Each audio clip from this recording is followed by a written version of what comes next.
সবাইকে হার্দিক অভিনন্দন। ক্রিকেটের সংবাদ নিয়ে উপস্থিত হয়েছি আমি সুজিত বন্দ্যোপাধ্যায়।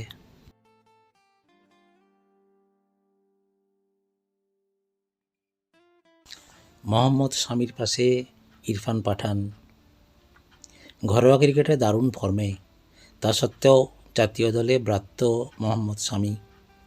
নিউজিল্যান্ডের বিরুদ্ধে আসন্ন সিরিজে রাখা হয়নি তারকা পেসারকে। এ নিয়ে ইরফান পাঠান বলেন, সম্প্রতি মোহাম্মদ শামির ভবিষ্যৎ নিয়ে অনেক চর্চা হচ্ছে। ও কিন্তু নতুন প্লেয়ার নয়। দেশের জার্সিতে 400 থেকে 500টা উইকেট রয়েছে। তারপর ও ফিটনেস নিয়ে প্রশ্ন তুলে তাকে বাদ দেওয়া হচ্ছে। তবে ওর জন্য জাতীয় দলে প্রত্যাবর্তনের দরজা খোলা রয়েছে।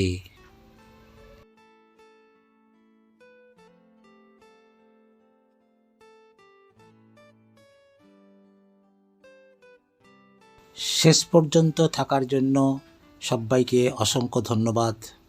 For more updates please subscribe my channel cricket